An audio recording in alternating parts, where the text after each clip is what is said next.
Part 4. They walked along the streets of Irantal. The group's destination was the inn which the gate guards had told him was the highest class establishment in this city, the Shingold Pavilion. Nia looked at the assorted people along the streets. Riarius's words had given her the impression that this nation was filled with demi-humans in the undead. However, the reality was different. Most of the pedestrians were human.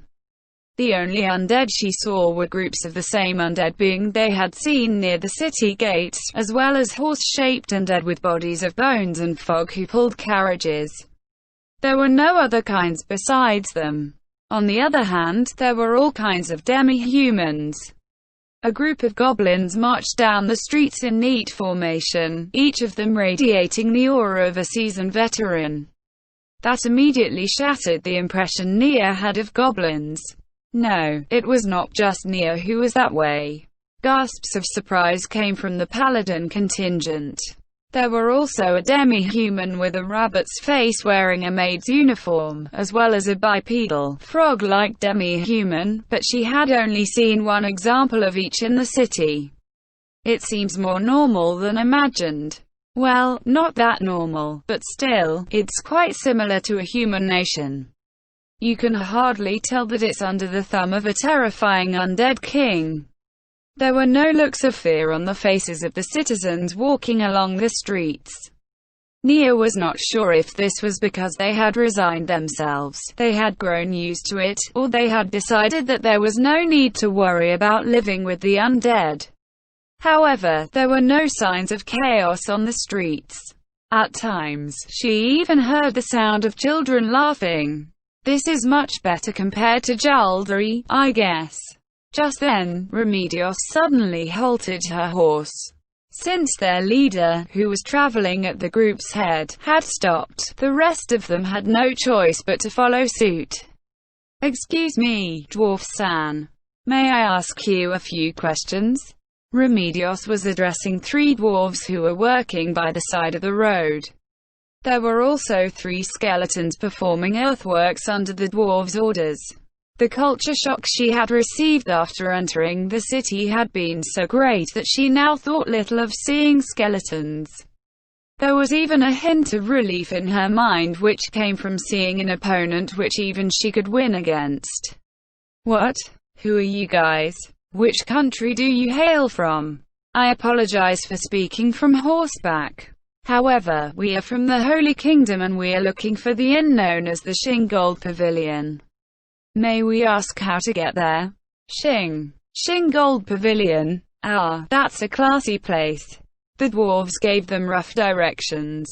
However, it differed slightly from what the gate guards had told him and it felt like they were being sent slightly off course. However, her real objective was not asking directions. "I see. Thank you very much, Gustavo. Give them a token of appreciation."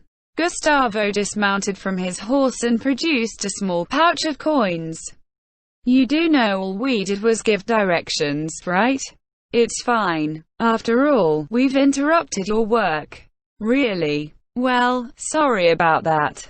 The dwarves accepted Gustavo's gift, and smiled.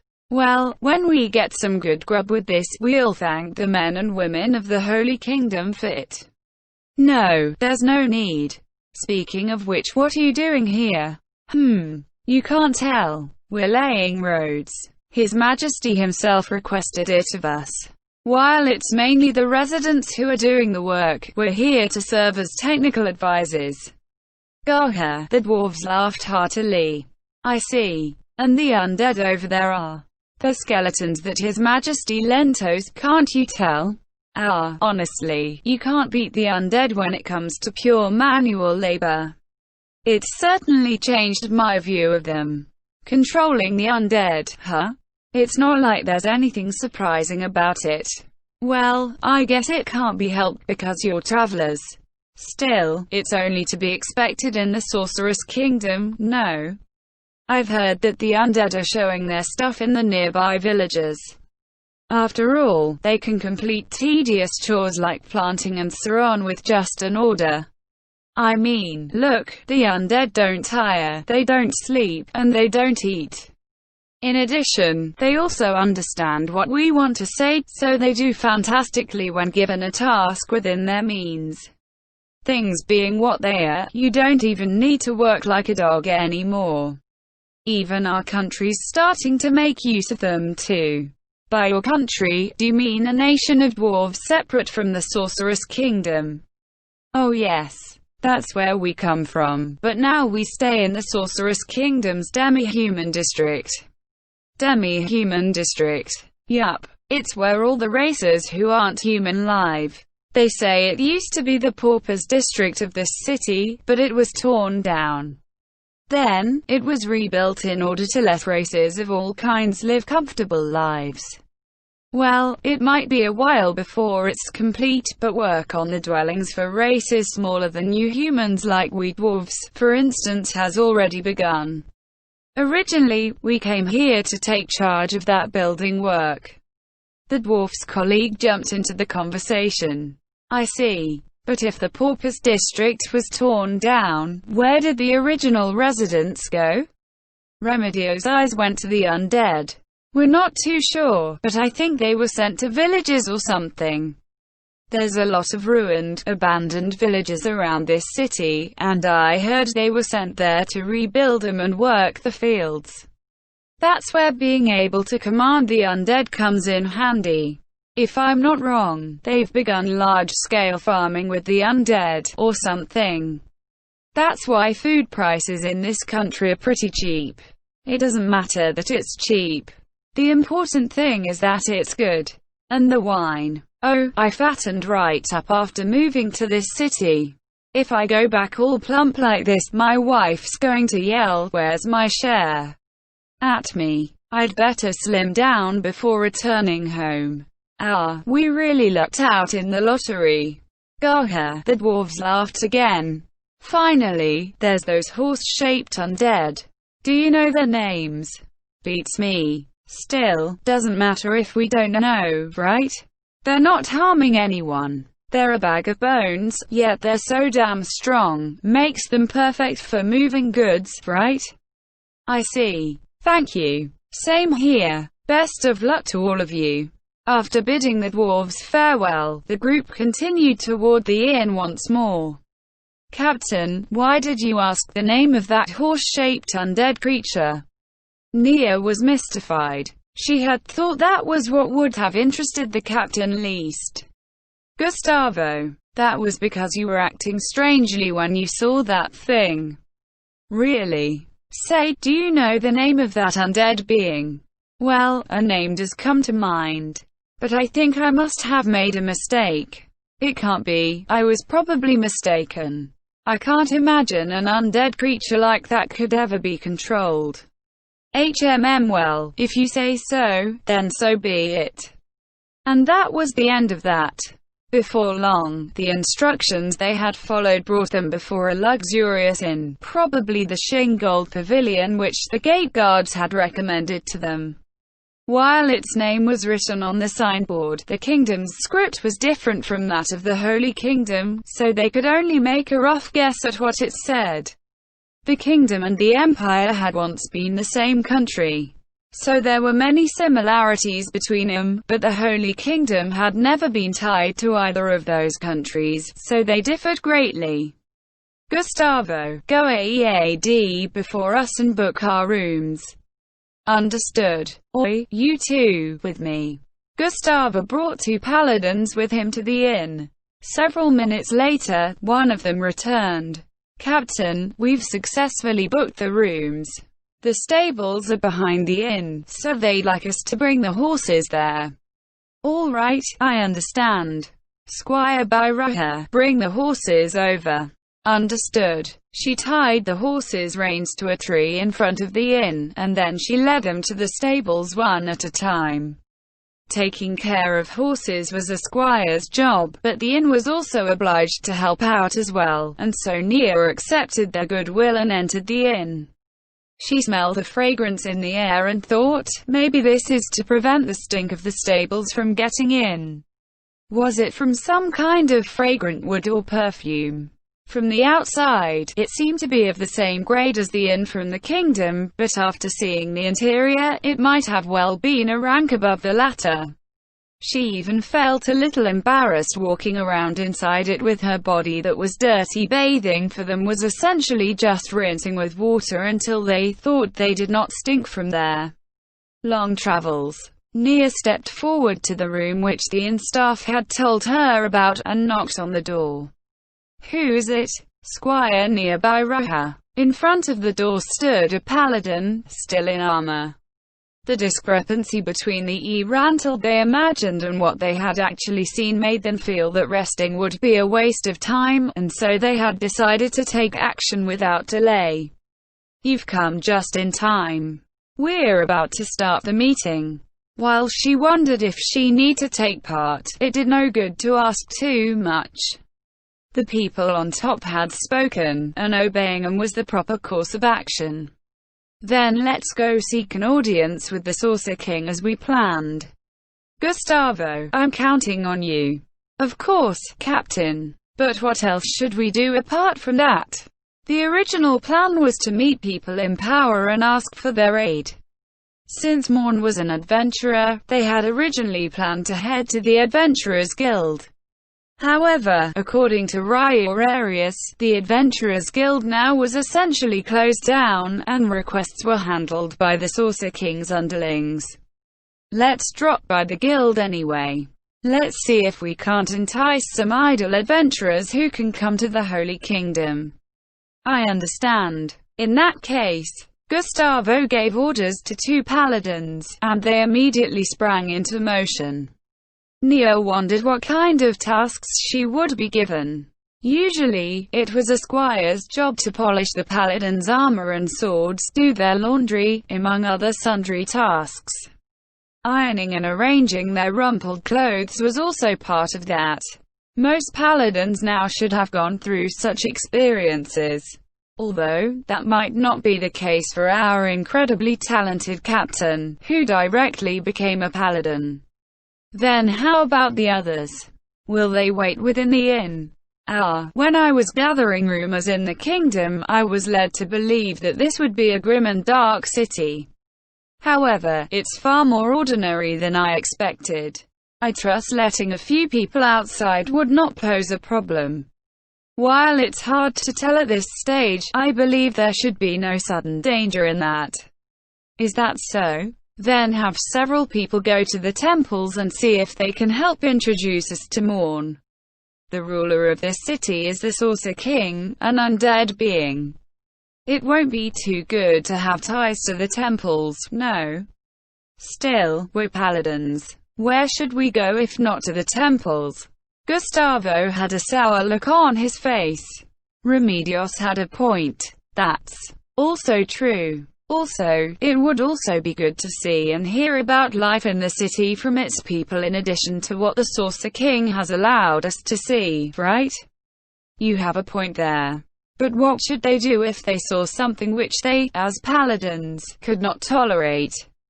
Gustavo was having trouble responding because he was thinking about that question. Nia answered her own question. Paladins were beings who embodied justice, so perhaps the right thing for a paladin to do would be to censure the Saucer King.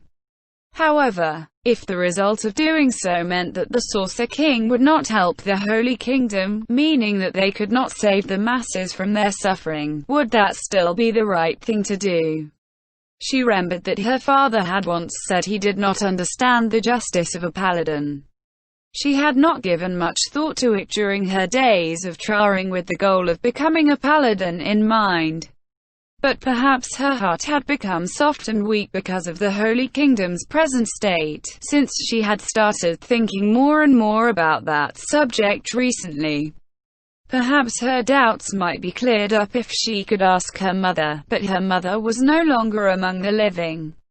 In the end, she could only rely on herself to find the answer.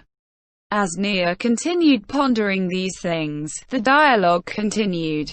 A pair of paladins would go to the temples of the 4 gods, while 2 more groups of 2 would collect information in town.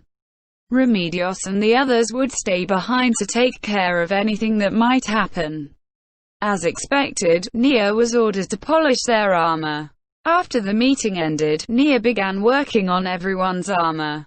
She wetted a cloth with cold water and then wiped the mud from the armor. As one might expect of magic armor, there was no damage on its surface. If there were any dents, one would have to hammer them out from the inside, but if one's fingers were clumsy, that would make the surface uneven and ugly. Since Nia had very little confidence in that field, the enchanted armor which the paladins wore was ideal for her. She was very happy to bury her heart and mind in work. That way, she did not need to think of unnecessary things. And so, her forehead beaded with sweat, Nia finished cleaning everyone's armor. Their audience with the Saucer King came earlier than expected. Nia could not hide her surprise. That was because it was set to take place the day after Gustavo had gone to plead his case. The paladins of the Holy Kingdom, trailed by Nia, found that the residence of the Saucer King which they arrived at was quite shabby. Perhaps it might have been quite ostentatious for someone ruling a city of this grade, but it was entirely unfitting of someone who called himself a king. There was no sense of tranquility born of a rich history, no aura of stateliness, and it did not reflect the whims of one who held power. It seemed like a building constructed for practical purposes. It was quite pitiful compared to the royal palaces of the kingdom or the Holy Kingdom. Yet, this was the domicile of the Saucer King. Since this had once been a regional city of the kingdom, he had probably decided to make use of the existing small palace after taking control of it. As the paladins removed their helmets and surveyed the palace, faint traces of disdain appeared on their faces, which only Nia could pick up. Perhaps they were comparing their surroundings with the royal palace of their home country. Who could blame him for that? And then, Nia recalled the ghost ship that they had previously encountered, as well as the undead walking along the streets. Why would a king who held dominion over so many undead of that level choose to stay in such a shabby old palace? I have the feeling that there's some reason for it. If he wanted a luxurious palace, all he'd have to do is order craftsmen like those dwarves to direct the untiring undead to build one. As they passed through the gates of the palace, there were two facing rows of undead creatures, similar to the one they had first encountered upon coming to the city.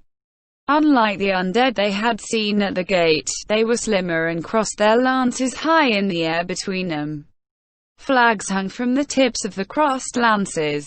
On the right were the flags of the Sorceress Kingdom, and on the left were the flags of the Holy Kingdom. Below the flags was a passage that they could move through. After that, music played. While it was a tune she had not heard before, it was probably best to accept this as part of the ceremony of the whole thing. From the depths of her brain, Nia recalled a lecture she had received once. The most important factor of resisting spells is to have a clear mind. No, there was no way this music could be a magical attack.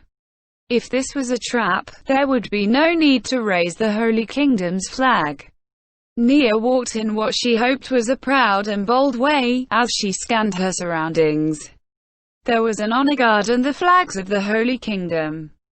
This was a clear sign that the Saucer King was welcoming their delegation as honored guests.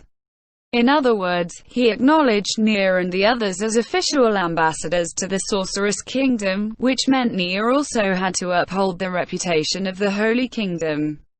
It delighted her, but at the same time it filled her with gut-cramping stress. She walked along the path below the hanging flags, and at the end of the passage was Nia sucked in a surprised breath. A world-class beauty stood there. She's beautiful. She's incredibly beautiful. Her face was elegant and attractive. Her incalculably expensive white dress was free of stains. Her compassionate smile was enough to make her a woman who might have been mistaken for an angel. However, she was no angel. The proof lay in the pair of jet black wings sprouting from her waist. Welcome, ladies and gentlemen of the Holy Kingdom. While this might be arrogance on my part, I am Albedo, and I have the honor of being the guardian overseer of the various floor guardians and area guardians throughout the sorceress kingdom of Ainzulgaon. To use a term that is more familiar to you, I hold the position of Prime Minister. I am grateful for your warm welcome. I am the leader of the Holy Kingdom's diplomatic party, Remedios Custodio, and I am very grateful that you have arranged to make arrangements to meet with us. There is no need for thanks. His Majesty the Sorcerer King is deeply concerned over the developments within the Holy Kingdom. His Majesty has said that it is only proper that he make time for you. We are very thankful for that. Albedo was all smiles, and her presence crushed Remedios' words underfoot. Her preternatural beauty was such that even a member of the same sex knew it was precisely because they were of the same sex would be swallowed up by it. Albedo's line of sight swiftly flickered over everyone, Nia included. Now then, His Majesty is waiting for you, so I shall guide you to the audience hall. Can I trouble you to follow behind me? Why yes, of course. Then, how about our swords? Yes, there is the matter of those. Albedo smiled in amusement. Why would she smile like that? Nia wondered. They could not possibly carry weapons into the presence of a king, so normally they would be asked to surrender their weapons. This was also a show of trust in the other party. Normally, we would hold onto them for safekeeping, but there is no need for that. You may bear your arms. Albedo said something which Nia could not comprehend. Remedios was also going, why? Surely someone who had spent all her time by the Holy Queen's side would have even more reason to question this. Faced with their justified questions, Albedo smiled once more. Naturally, this is because we trust our honored guests from the Holy Kingdom, and also because we, as a nation that contains many undead, must seem like quite a bizarre country to you. Therefore, I feel that permitting you to keep your blades will place you at ease. Of course, we have no intention of harming any of you. But if you wish to leave them with us, we can certainly accommodate that request. Then, our country shall graciously accept His Majesty's goodwill. May I ask you to hold on to the swords of everyone apart from myself? I apologize, but I carry a national treasure of my country, so I hope you understand when I say I cannot leave it in your hands. I understand. Albedo glanced to the side, and the undead creature that appeared took their swords for safekeeping. Perhaps some of the paladins were unhappy about giving their swords to the undead, but since their captain had ordered it, there was no way they could refuse. Nia looked at Albedo as she handed over her weapon. There was no telling what she was thinking as she continued smiling that beautiful smile of hers. Rather, one could say that she had looked upon him with pure goodwill, as though she were lavishing heartfelt kindness on Nia and the others. However, was Nia's assessment correct? For instance, if that were not the case, she permitted armed people to stand before her master. Was it due to the Sorcerer King's orders? Or was it because she knew there was no way we could harm him? The Sorcerer King was a powerful magic caster. Was this due to his arrogance that no amount of paladins from the Holy Kingdom could defeat him? Or perhaps he has undead guards stationed nearby. Albedo-sama doesn't look like she has any fighting ability. The Prime Minister, whose beauty was as far removed from violence as possible, smiled gently. Now then, everyone. The Sorcerer King awaits. Please go forth and meet him. The throne room was also not as lavish as she had imagined. It would seem it had also been pressed into service directly after being taken. However, the throne itself glittered brightly. One could say it shone with a golden radiance. Surely it was not forged of solid gold. It must have been gilded with gold foil. But even so, one could see how much effort and expense it must have taken to do so, given the size of the throne. In addition, the flag behind the throne was just as impressive. There was no telling what had been used to weave it, but there was a depth to its hue that its simple black color could not properly express. A slight alteration to the light levels might make one think that it was a deep purple. "Please enter, Your Majesty." "Everyone, bow," Remedios commanded. Paladins are bowing to the undead. While Nia was surprised by how Remedios could make a decision like that, she offered no resistance as she fell to one knee and lowered her head. She had learned this ceremonial practice because she was a squire. That said, her experience with meeting kings was limited to when she had glimpsed the Holy King once, as a squire. She lowered her head as she moved her eyes, frantically stealing glances at the paladins around her. "It seems everything's fine." Of course, that was a decision made based on looking at their backs. Perhaps if she looked at them head-on, they might differ slightly from herself. "It'll be fine. I wasn't scolded by anyone even in front of the Holy King Sama. Dad said I did well too, and he even praised me."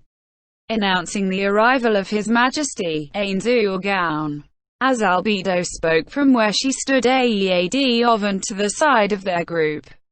Nia heard a very faint sound that only she could pick up, like that of tearing paper, followed by the sound of footsteps and a gasping sound of something hard striking the ground.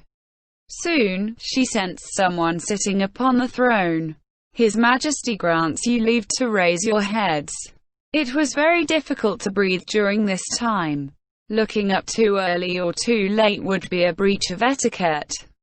After a delay of a few seconds, she silently raised her head. And then, the being in front of Nia captured her attention. He's the Saucer King, Ainzul. His face was that of a bear skull. Points of red light blazed within his eye sockets. Truly, his appearance fitted one of the undead. However, Nia knew he was something else entirely. The first thing which surprised her was his clothes. He was dressed more richly than a noble would be at the feast to celebrate the inheritance of his title. The length of his vestments and the spread of their hem seemed very comfortable, and his sleeves were surprisingly loose.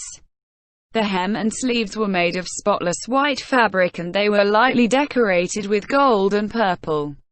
It was bound up at the waist with a sash, but it did not seem strange at all. Bizarre as it might be, it exuded an exotic flavor, and beautiful was the only word she could use to describe it. After that, he wore gloves that were colored the same as his garments, fitted with metal plates that sparkled in all the colors of the rainbow. One of his hands held a mystic staff which looked like 7 serpents coiling around each other. That must have been the source of the hard sound from earlier. However, it was the halo of obsidian radiance from behind him that was truly surprising. Is he really one of the undead? No way. In Nia's mind, the undead were creatures like zombies, skeletons, ghasts, and other such creatures. In that case, the Saucer King could not possibly be described as one of the undead in Nia's eyes. Mysteriously enough, his skeletal face did not frighten her. In fact, one could even say he had an air of purity and divinity about him. He was a powerful being, a fearsome being, a being whose power exceeded the capacity of the human mind to grasp. In other words, he was a supreme being. Nia forgot Albedo, who stood beside the throne, and looked repeatedly upon the Saucer King. What brought her back to her senses was the Saucer King's voice, which said, "Well then, you have come a long way from the Holy Kingdom, Custodio Dono, and you ladies and gentlemen of the Paladin Order. Thank you very much, Your Majesty.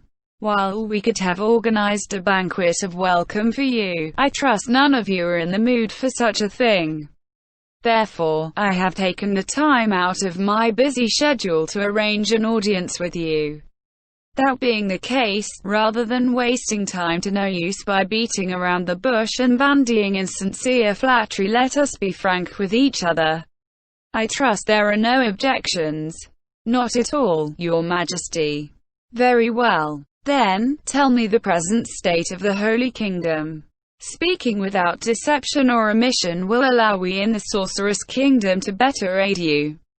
After Remedios indicated her understanding, she poured her heart out regarding the state of the Holy Kingdom. Nia did not understand the reasoning that Remedios followed, which led her to be so forthcoming. Although, it was very likely that Remedios felt thinking itself was troublesome. The contents of her spiel were just like what Gustavo had told Blue Rose, and she ended by saying that the situation on the front lines was in a tense state. She probably did not want to say something like the Holy Kingdom was on the eve of destruction to another country, much less to an undead king. I see. Therefore, what is your aim in coming to my country? We wish to submit a request to your Majesty. They say the adventurer called Morn has sworn himself to your nation, and if we could borrow that warrior who could fight on par with Jaldari, there would be nothing for our country to fear. Thus, I beg you to dispatch the warrior Morn to our country. The crimson glow in the Saucer King's eyes suddenly vanished, and then it reignited a moment later. As I thought, I have also prepared an answer for this eventuality, which would be no. May I ask the reason for that answer? While this is something of a black mark on my nation, Morn is, for the time being, vital for the peace of my country. It is precisely because he is around that the people can live with their hearts at ease. But do you not command legions of the undead, Your Majesty?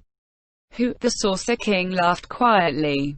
It would seem you ladies and gentlemen of the Holy Kingdom have seen my undead forces and deemed them quite satisfactory.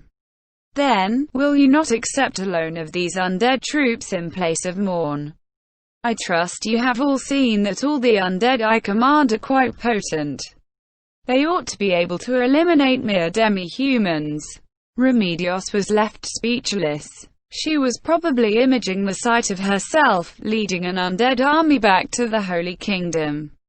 No, it was unimaginable. Commanding the undead was utterly antithetical to being a paladin. It was true that the undead boasted many advantages as troops. They did not need to eat, they could lie in wait in the middle of primeval forest, and one could call them an ideal army.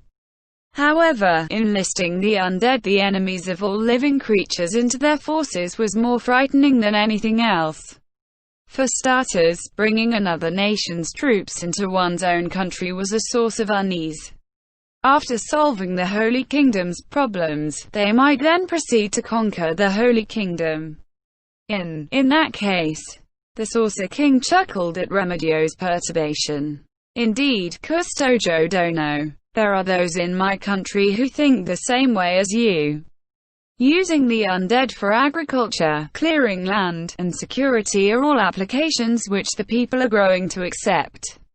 But unfortunately, those among my citizens who have little contact with these activities have not come to fully accept them yet. Of course, the situation is much better than when I was just establishing my rule, but more time will be needed for that. Morn can listen to their concerns and allay them in many ways. If I send him out now, there is no telling how the discontent of the people might erupt. In that case, surely we paladins can stay behind and complete the work of building trust in the undead, could we not? Many people know that paladins are the foes of the undead. Therefore, would it not be very effective to have us stay behind and declare that Your Majesty's undead are trustworthy?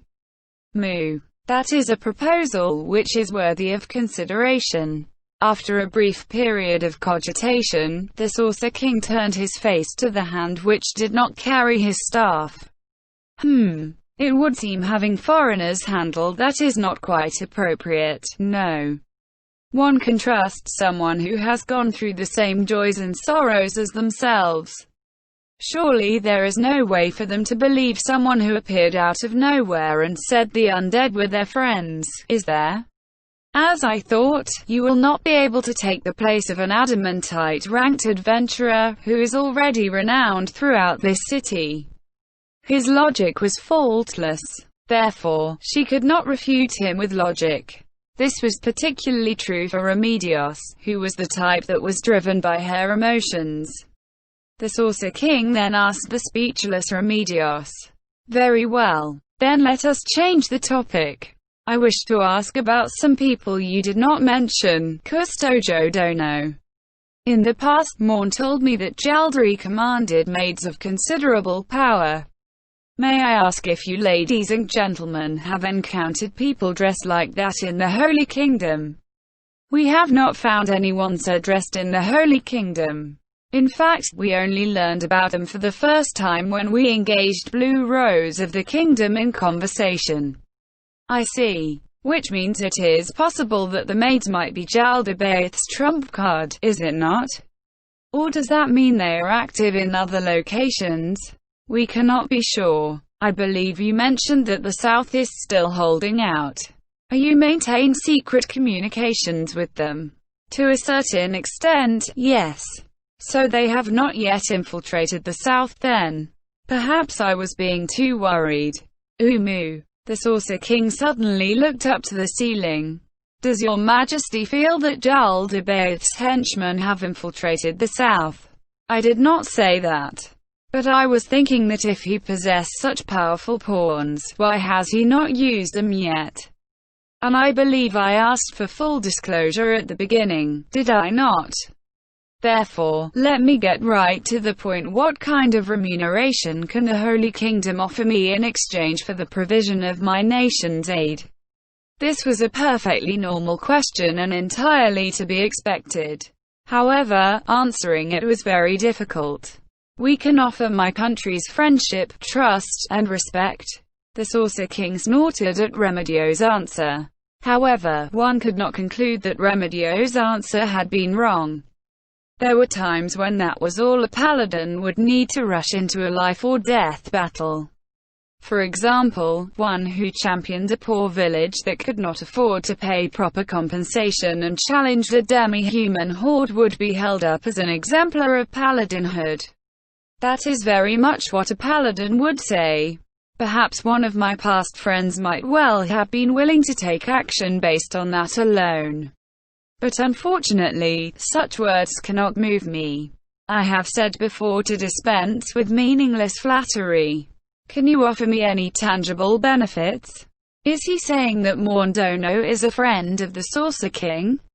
Is he addressing him so familiarly because he is not just a subordinate? As Nia pondered that question, Remedios remained silent. No, she could not speak. The truth was that Remedios Custodio was in no position to make any promises. What would happen after they beat off Jaldri? Of course, they would need to name the next Holy King. However, the likelihood of such a person heeding the words of a paladin would be very low. If he was chosen from the southern nobles, who were unfriendly to her, Remedios and the others would probably be placed under house arrest for their inability to protect the Holy Queen. In that case, even if they forged a pact with the Saucer King, there was no guarantee that said pact would actually be honored. No, before that, it was very dubious that this group even had the right to represent their nation. Ultimately, the true purpose of this ambassadorial delegation had been to build sympathy among the commoners who did not understand the situation. For that reason, they had no ability to make any promises. No one person could represent an entire country by themselves. The only one who could do that was its king. "Forgive me, Your Majesty. I am Vice Captain Gustavo Montañez, serving under Captain Custodio. Please permit me to speak on her behalf." The Saucer King lightly raised his chin, to indicate that the man should continue. "Thank you very much. What Your Majesty asks for is something that we cannot guarantee. Even if we reclaim the Holy Kingdom's territory, restoring the land that has been ravaged by Jaldaри will take a very long time. I do not believe we can offer you anything we promise here with any degree of haste. However, there is one thing I wish to tell your majesty, which is the danger of Jaldari. Do go on. Yes. The disorganized demi-humans who threatened the kingdom in the past are now under the thumb of Jaldari. If he is not stopped now, and he is allowed to hide himself, there is no telling what sorts of preparations he can make and where he will show himself again. In other words, you are saying that now is the best time to kill him, given that he has shown his face. Therefore, one should eradicate the seeds of any potential discord as soon as possible. Is that what you mean? It is as you say. I expected nothing less of your majesty. Therefore, may we plead with you to dispatch Morndono? I see. WurshaWorldAudio.com. It is a perfectly understandable reason. Indeed, it is high time this Jaldari was exterminated. In that case, just as Gustavo's face was lighting up with joy, the Saucer King extended a hand to stop him before rapping his staff on the ground. However, dispatching Morn is still very difficult. Even if he dispatches Jaldari, Morn's absence will lead to uneasiness in our political situation and alarm the people. In that case, what should be done? If I had more time to stabilize my nation's internal politics, I would then send out Morn with his approval, of course. Given what you have just said, you ought to be able to hold on for a little longer, no? But of course. May I know how long will that take? Albedo, what do you think? The Prime Minister, who had been standing by the side all this while, reported to her master for the first time. After considering the gradual induction of demi-humans into our nation, it will delay the process more than anticipated. It might take a period of several years. Yes. If we had 5 years, it would not be a problem. Just so. I trust you have no questions? 5 years. Gustavo tasted the words in his mouth before gently shaking his head. That might present some problems with respect to the time. I see. Indeed. I ought to have considered your country's situation. After all, it is a request from a friendly nation. The Saucer King placed particular emphasis on the words, friendly nation. Our country will do our best to accelerate the process. Albedo, what is the minimum time need to carry this out? In that case, how about 3 years? However, that might lead to unrest in our country. That cannot be helped. We're saving a friendly country, after all. I suppose there will be some loss of life on our part. Well, metaphorically speaking. The Saucer King seemed to be making a joke, but nobody was laughing. Now then, how about that? We've sped it up by 2 years. He had already made a concession of 2 years, but even 3 years was too long. How much damage could occur during that time? And then, there was the question of whether the Holy Kingdom could even survive as a nation during that time. No, there was no way they could. However, if they came out and said that, perhaps even the promise of sending out Morn after 3 years might be rendered moot as well. However, the possibility of the Holy Kingdom's salvation lay before their eyes. Perhaps she had come here for this moment. She ought to bet her life on it. After preparing herself for death, Nia took a deep breath, and spoke. My sincerest apologies, Your Majesty the Saucer King. And you are? I am Nia Byraha, a squire of the Paladin Order of the Holy Kingdom. I understand this is exceedingly rude, but please permit me to request your early dispatch of Morn Dono. The Saucer King appeared to be deep in thought. Nia, how dare a mere squire like you beg a favor of the Saucer King? There was only one thing which came to mind when Nia heard Remedio's rebuke. If you must slay your squire for her disrespectful conduct, please wait a little bit longer. Ah, don't worry about it. Your name is Nia, is it not? In that case, how much earlier would you like me to send out Morn? I feel that he should be sent as soon as possible, even if it only hastens his arrival by just one day. And you insist on your request, even though knowing that sending out Morn will damage the Sorceress Kingdom. Yes. Nia bowed her head. She had long since prepared herself to request that her captain take her head if her words displeased the Sorcerer King, in order to pay for her sins with her life. She closed her eyes, because she knew she might be cut down at any moment. Your Majesty, I sincerely apologize for my squire's disrespect. We have never once harbored any intention of harming the Sorceress Kingdom. No, pay it no mind. As a resident of the Holy Kingdom, it is only natural to want to save one's homeland even at the expense of others. Albedo, can we cut it down to 2 years? I believe it would be very difficult. Really now? Still do it. Nia reflexively looked up at the Sorcerer King. Yes, I understand, Your Majesty. As she was bathed in the voice of that powerful, absolute ruler, the faint trembling in Albedo's shoulders must have been because she was uneasy about the reckless challenge she had just been given. Nia, Byroha, how about 2 years? Perhaps it might still be too long for you, but you ought to be able to hold out so long as the southern armies remain. No. Indeed, 2 years was too long. However, she could not prevail on the Sorcerer King's generosity any further. Thank you very much, Your Majesty. The gratitude in her voice was genuine, because she felt that the probability of her nation's salvation had risen from just now. After that, Remedios bowed her head. Thank you very much, Your Majesty. We are deeply grateful that you have acted to our squire's request. It is fine. Captain Custodio, you have a good woman under you.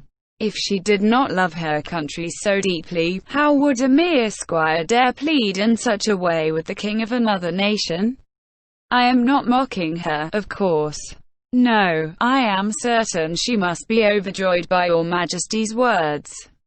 Is that so? Then that will be all.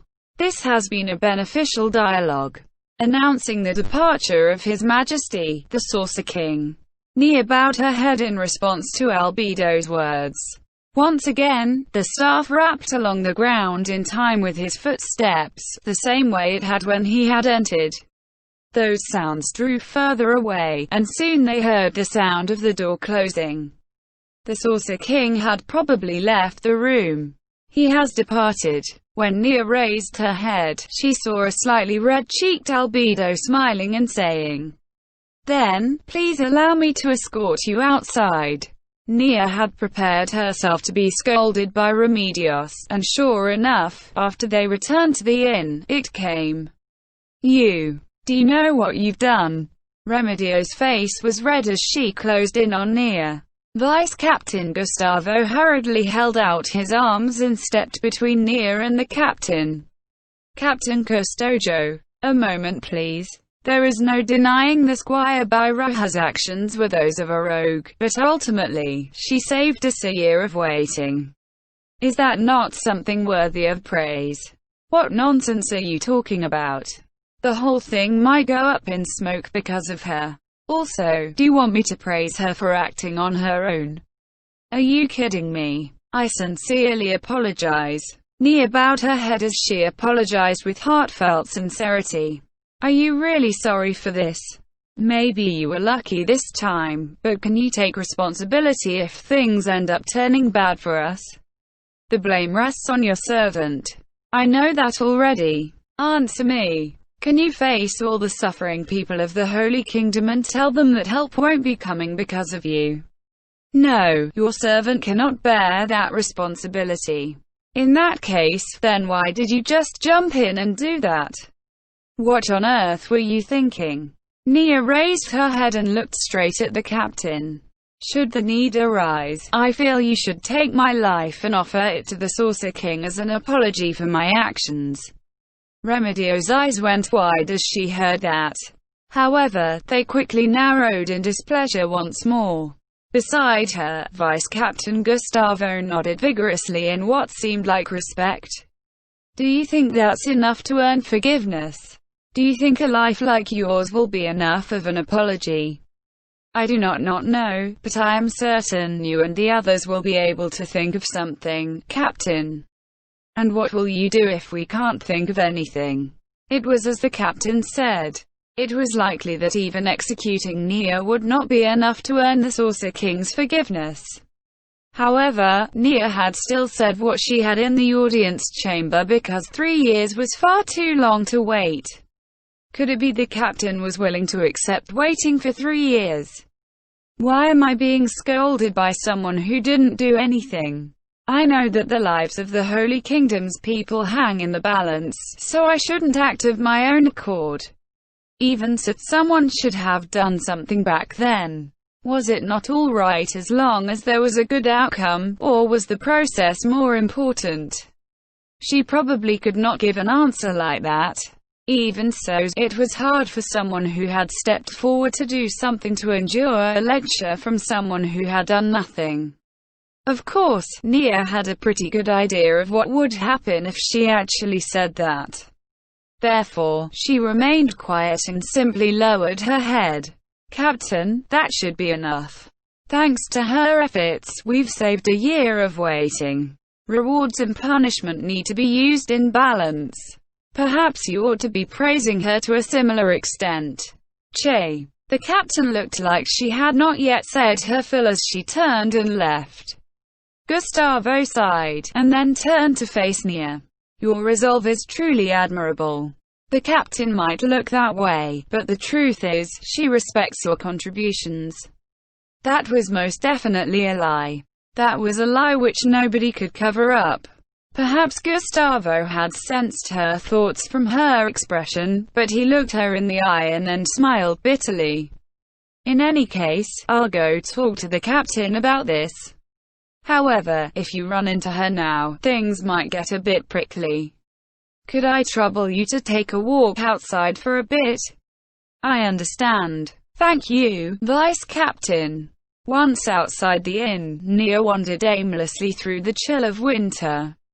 I just feel While she had been told to go outside, where should she go in this country? Nia felt around in her pockets and produced a small leather pouch. There was little money inside, just a few copper and silver coins from the Holy Kingdom. If those could not be used, Nia still had a trading gold coin. It would be more than enough to get a meal. However, this gold coin was the very last piece of pocket money Nia's parents had given her. Where should she spend this valuable piece of pocket money? Nia looked at the foreign land before her. What a pain. You seem to be sighing quite heavily. The sudden voice from close by made Nia's shoulders shudder. Hurry up and go down that road over there. This place is too obvious. The owner of this voice was not someone she would forget in a hurry. Nia managed to stop herself from exclaiming reflexively. After that, she walked as directed, and then she heard something moving from behind her. It would seem that it was not just a voice she was hearing, but that there was someone actually behind Nia, although said person had made themselves invisible so Nia could not see them. After turning down the road as directed, she heard the voice say, "Take the alley on the left."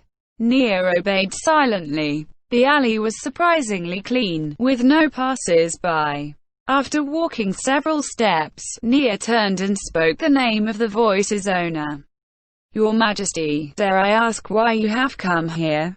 Am I unable to see you because of magic? I see, so that's why you were so obedient. You already knew who I was, Saying so, the Saucer King revealed himself. He had changed into an unassuming black robe, but even that gleamed like velvet. It would seem it was a very well-made piece of clothing. Nia immediately genuflected before him. Yes, it is as your Majesty says. Also, may I ask where your Majesty's followers are? No, there are none. After all, having followers around would make things troublesome. Why is that? I want to speak with your captain in private, so please go and get her. No, it would be better to do so in a room. Can you help me open the window of her room? I will enter through there. That was a bizarre request. Normally, she would not open the window just like that. However, she was dealing with the king of this country, and a king who had agreed to aid the Holy Kingdom. She could not do anything to ruin his mood. The word assassination flashed through Nia's mind, but if the Saucer King had wanted to do that, he could have done so in the audience chamber. Of course, this might be someone masquerading as the Saucer King. However, the person before her had the form of an imposing ruler, so he was unmistakably the Saucer King from back then. Every move he made was something that was only possible by someone who was a born ruler. Should she trust him, or not? Nia pondered this, and chose the former. Understood. I shall do so immediately. Come to think of it, were you sent out on a mission? If that was the case, I ought to apologize to your captain. Nia's eyes met those of the Saucer King. If it was not a mission, then this must be your own free time, no? In that case, it is very valuable. I should apologize to you for taking up your precious rest time by making you do things. No, it's not. It's nothing of the sort in any case. I will go and open the window to the captain's room now. Nia immediately ran from the Saucer King's side. Those kind words from a third party were like someone carefully applying a soothing liniment to a palm covered in scrapes and bruises. They seeped into Nia's heart, and they surprised her. Nia ran with all her might, and swiftly returned to the inn. Of course, running was not permitted inside a high-end establishment like this, but that was no reason for Nia to slowly walk around.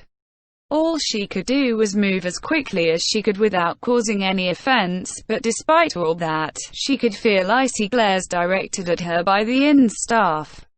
In the end, however, Nia finally reached the captain's room. Nia immediately knocked on the door, and then found it was locked when she tried the handle. A chill ran through Nia's heart as she realized she had been ostracized, but now was not the time to worry about that sort of thing. I am Squire Nia Byroha. Please open the door. The door clicked, and a paladin showed his face from behind it. Forgive me, she said. Now was not the time to observe each and every point of etiquette. Nia then turned to Remedios, who was within the room, and said, "The Saucer King wishes to speak to you in private, Captain." Nia could sense everyone's eyes looking behind her back. No, that's not it. He's not there. Saying so, Nia strode over to the window and opened it. As expected of a high-class establishment, the windows slid smoothly open, without any trace of jamming. What the hell? From a third party's perspective, this was a sudden, rash outburst. It was only natural that a paladin would bellow at her. It was even less tolerable for a paladin who had once been placed in charge of the Holy Queen's security. However, Nia ignored him as she leaned her upper body out of the window and waved to the Saucer King, who ought to be outside. After that, Nia was dragged back in by her collar. What are you doing, Squire Byroha? Don't just open the windows like that, and more importantly, there's no sign of the Saucer King. Looking back, she saw a red-faced paladin. His anger was understandable. However, that will do, I think. She broke your rules at my behest. If blame must be assigned, then let it fall upon me. A quiet voice echoed through the room. The Saucer King slowly revealed himself from where he stood upon the window frame. Nia saw a paladin reaching for the longsword at his waist, and frantically made to stop him. I apologize for alarming you. I chose to come by myself because I wish to speak with you in private. While it might be somewhat rude to enter via window, it cannot be helped for the sake of going incognito. I hope you can understand that. And I must apologize to her as well. After descending from the windowsill, the Saucer King surveyed the interior of the room with the regal poise of a king. I am the Saucer King Ainzu. Upon the mention of his name, Nia fell to one knee before anybody else. A moment later, she heard the paladins behind her simultaneously genuflecting. Very well. You may rise, since there is no time. Is it convenient to have a word with you, Captain Custodio? We have no objections, Your Majesty. Then, please come this way. As Nia rose, she let her breath out just in time to meet the eyes of the Saucer King, who had turned around. Of course, there were no eyeballs in the Saucer King's eye sockets, so saying she gazed into his eyes was purely Nia's imagination. Will that squire not be taking part? She is but a squire, Your Majesty. Was she not present at the audience chamber just now? The Saucer King's natural tone made him sound like he genuinely did not know. However, his words contained a powerful sense of sarcasm. Squire Byraha, come join us. Yes. Although Nia was not very keen on taking part, for some reason she dearly wanted to know why the Saucer King had chosen to pay them a visit. Remedios and Gustavo faced the Saucer King over a table, while Nia and the others stood by the walls. This was the same way in which they had received Blue Rose.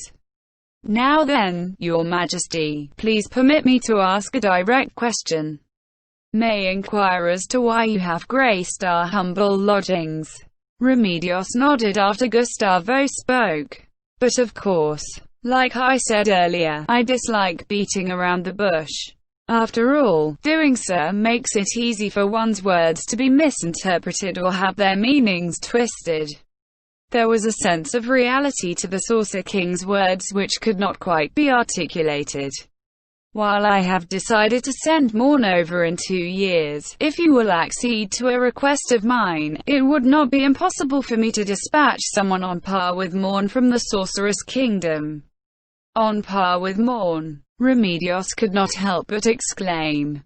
May I know the nature of the request which Your Majesty wishes to make? Depending on the nature of the request, I pray you will forgive us if we cannot immediately give Your Majesty an answer. The Saucer King chuckled in response to Gustavo's words, and then he spoke.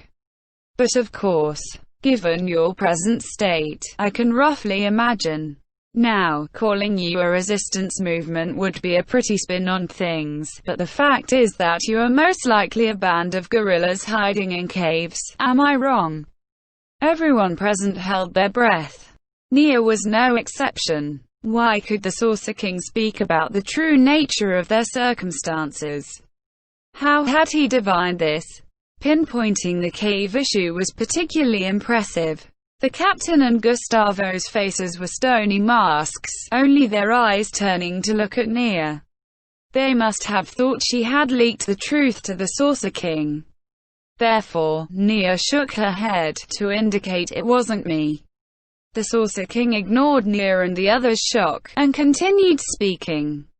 The strength of the South is untouched, but yet you did not seek to cooperate with them and conduct joint operations. That is because a rift exists between yourselves and the Southern nobles. That being the case, once you who fail to protect the Holy Queen fall under the command of the new Holy King, it will probably be very difficult for you to hold on to your previous positions. Therefore, you cannot offer me land, titles, trade concessions, and other such privileges. If you actually kept your words on this matter, the possibility of war with my Sorceress Kingdom exists, depending on what the next Holy King decides.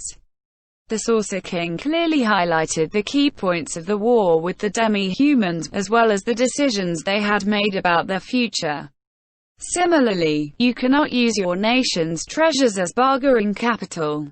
For instance, the holy sword which you bear, Captain Remedios. If you actually did try to trade them, the most you could do was treat the country's treasures as having been plundered by Jaldari and then turn them over to me. However, doing so is very dangerous. Should someone inform the next holy king that said wealth was actually obtained from you, trust in you paladins will most likely sink like a stone. Worthless, in other words. Therefore, all you ladies and gentlemen can do is what you did at the audience chamber, informing me of your plight. Imagine that I have hit the nail on its head, given the expressions on your faces. After saying all this, the Saucer King leaned back against the back of the chair. Silence filled the room. Perfect. He was just too perfect. Nia felt nothing but respect for the Saucer King's reading of the situation. Was this the man they called the Saucer King? Nia thought. Nia had once met the Holy Queen close up, but the Holy Queen had simply greeted her, and Nia had not had the chance to truly interact with their true monarch. To Nia, now was her first time meeting an absolute ruler, one possessed of a dignity and insight that surpassed all others, in addition to incredible might, or in other words, a perfect being. This powerful impact left an indelible impression on Nia's heart. That said, anybody could have imagined that. In truth, I am somewhat ashamed of coming in here and smugly spouting all that. I trust you all did not think I had not even considered that much. Oh, of course, Your Majesty. Gustavo replied with a stiff smile on his face. Wonderful. If I had been regarded as an idiot who could not even think of that much, I would not be able to face my subordinates, who labor for my sake. Now then, based on all that, let me be clear about what I want, which would be maids. I want maids. Everyone, Nia included, could only stare dumbfounded at the utterly ridiculous words which had just left the Saucer King's mouth. My apologies. I was being unclear. How shall I say this? I believe that during our previous meeting, the topic of Jaldari possessing powerful maids came up. Those are what I want. What degree of magical knowledge do you have? None at all. After Remedios said so, the Saucer King looked around, as though seeking help. Is that so? Well, in that case, I wonder where I should start explain from. Well, that's too. You can imagine that Jaldari has bound the maids to him by some mechanism. Therefore, my plan is to defeat Jaldari, take that formula for my own, and then place the maids under my control. In this way, my country will gain powerful minions. But we have not cited those maids of Jaldabaoth's. Gustavo's answer made the Saucer King chuckle. They were cited in the kingdom, after all. I find it hard to imagine they were not there. Or perhaps they will not appear until Jaldari is forced into dire straits. Let me repeat myself. We are not sure if the maids actually exist. What will Your Majesty do in the event that the maids do not exist? We'll cross that bridge when we come to it. I am not asking you to produce something that could substitute for it, in any case. At the very most, I will just write it off as a wasted effort. However, there is the possibility that they might have appeared outside of a maid's guise, so my request will probably include Jaldabaoth's subordinates as well. That's right. He might have used some kind of special item to dominate them. So intend to add a condition that any of Jaldabaoth's magic items which cannot be determined to be the property of the Holy Kingdom will be mine. It may turn out that the maids which ravage your Holy Kingdom might end up becoming part of my sorceress kingdom. And in that event I hope I can count on your forgetting your grudges against him, since they will then fall under my rule.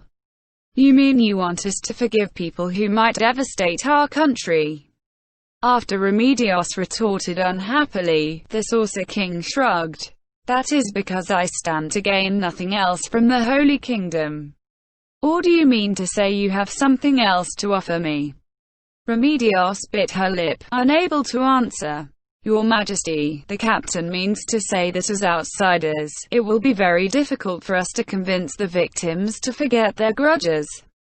Then you will simply have to work hard to convince them, the Saucer King said in a cold voice.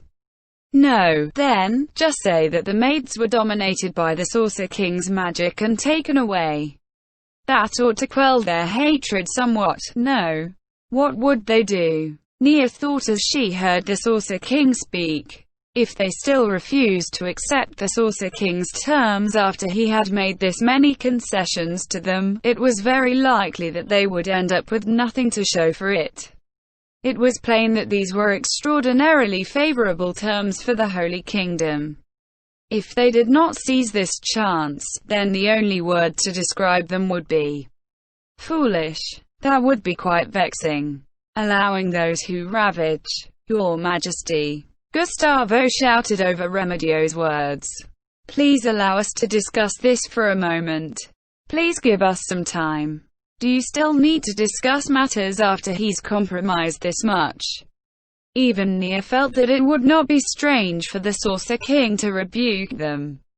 But, very well. However, taking too long will cause me problems, and moving around is troublesome.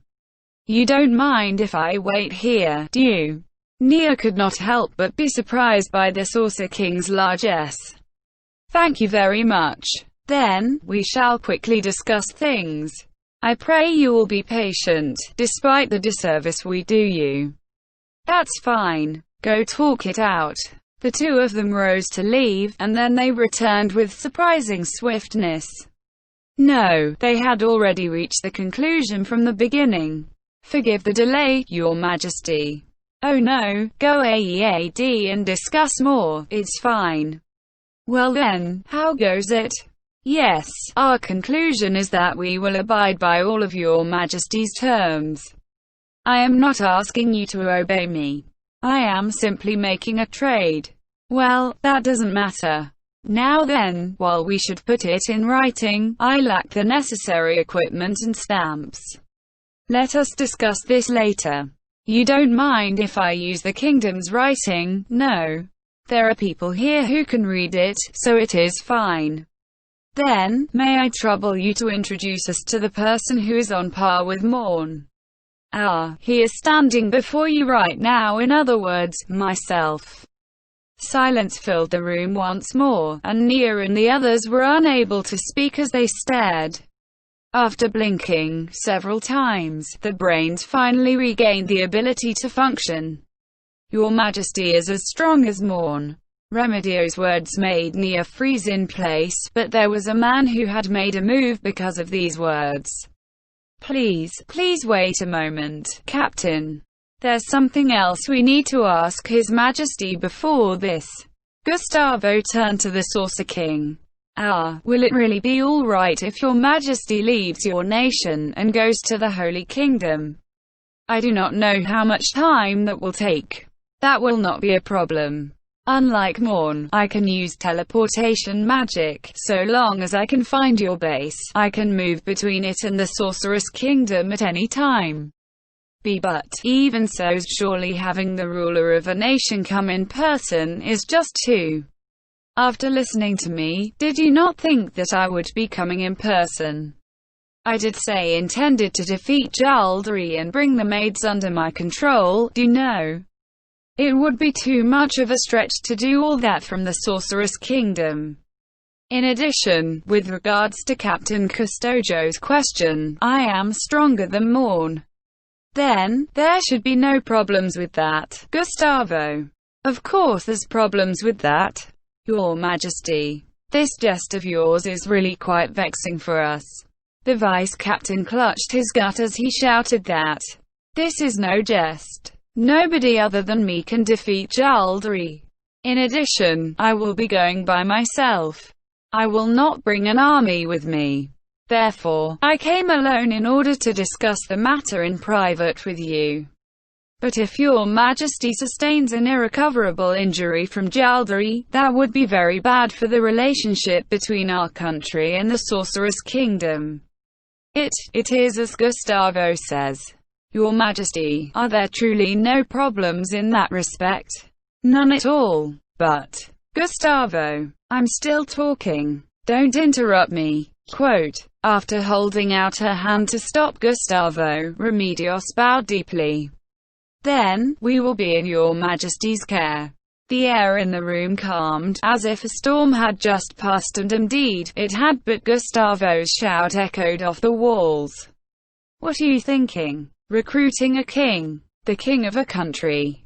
To fight Jaldari and whatnot? Nia agreed with him. He might not operate by common sensibilities, but this was simply senseless. Amidst all this, Remedios spoke quietly. Say, don't you think that it doesn't matter what happens to the undead? The room fell silent once more. You have a demon, and you have an undead being. We won't be harmed regardless of who gets wiped out. Don't you think? Gustavo's eyes went wide. This was not acceptance of his captain's opinion, but shock at what his captain had just said. Both of them are enemies of mankind. Then ideally, it would be best if both sides destroyed each other. That said, we won't just sit back and reap the profits. Even if the Saucer King is wounded unto death by Jaldari, we will not take advantage of his plight. However, that is all. Remedios' voice grew louder. Captain, if the Saucer King, who controls so many undead, is destroyed, then when these undead are freed, will it not cause an incredible amount of havoc? When the time comes, the kingdom, the empire, and the theocracy will cushion the blow. Of course, we will do our best to aid him as well, but the Holy Kingdom has been too badly ravaged by Jaldari. Until our country recovers its strength, all we can do is cheer them on. From that point of view, our country stands to gain the most from a clash between Jaldari and the Saucer King. Captain. Gustavo's face was stone as he spoke. How is this justice? It is. It's all for the sake of our nation. It is to save the people who suffer the most. It isn't like I hope that the seeds of suffering will spread to other countries. I also wish for the victory of the Sorceress Kingdom as it assists the Holy Kingdom. Who is this? Nia thought as she looked at Remedios, who was saying all this in a calm, even tone. Was this really the captain of the Paladins of the Holy Kingdom, Remedios Custodio? Nia was not too clear about her situation.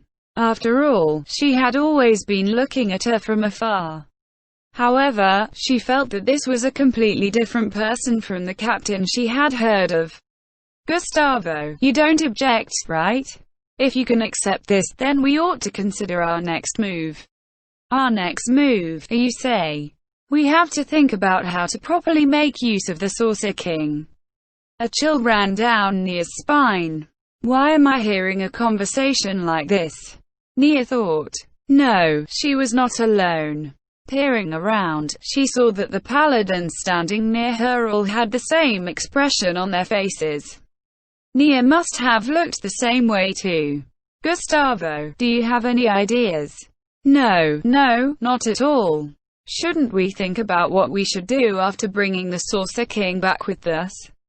Well, if the Saucer King isn't all talk, and he really can fight Jaldari, how about retaking the capital? And then we can ask him to defeat Jaldari right after that. That would be bad. His Majesty has said that he intends to defeat Jaldari, claim the maids for himself, and then return to his country. Therefore, we ought to leave defeating Jaldari for last in order to reap the greatest benefits. If we follow your suggestion, Captain, we won't have the strength to defeat the leftover demi-humans. Then what do you propose? Gustavo paused to think, and then he made a suggestion. Let's increase our numbers first. In other words, we need to rescue our captured comrades from the camps. I see. An excellent idea. After all, there are important people we need to rescue. You mean the members of the royal family, right? Remedios agreed with an A. Although the Holy Queen had already perished, they had not received news that the entire royal family was dead.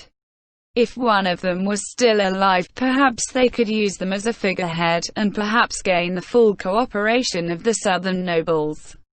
Also, the nobles we can rescue will surely appreciate their liberators. Most nobles had not expressed their approval of the Holy Queen, and by the captain's reckoning, there was nobody there who liked her.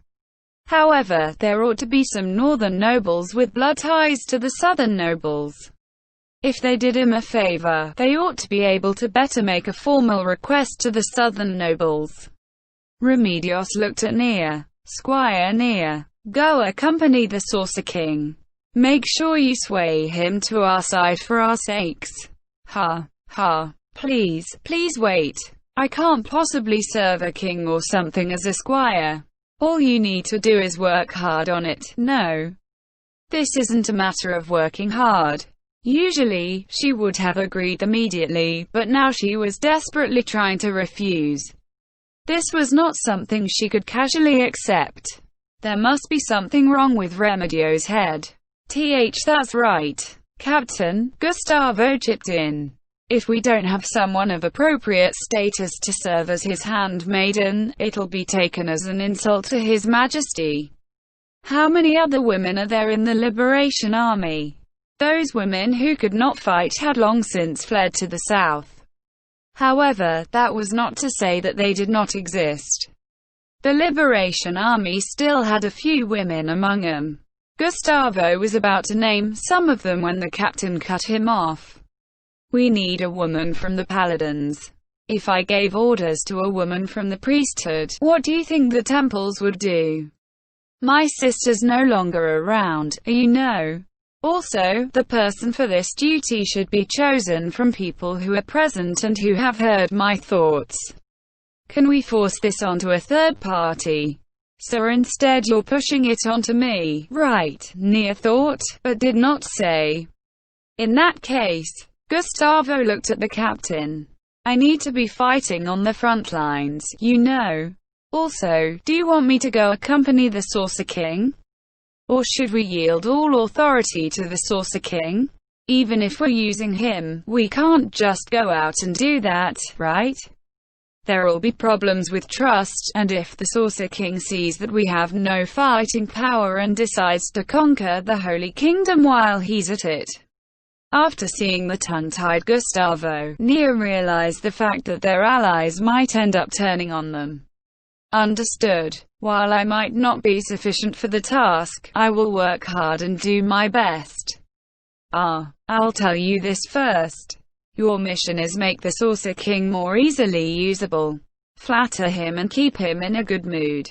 This was no longer just an impossible request. It was just plain absurd. She had no confidence that she could do such a thing at all. However, no matter what she said, Remedios would not change her mind. Nia hung her head in resignation. Understood. I will do my best to achieve that aim, and I hope I can count on the aid of everyone here. Good. If there's anything, just look for me or him, Gustavo. Even as despair filled her heart, Nia was surprised that she was actually feeling a little elated. His Majesty. End chapter.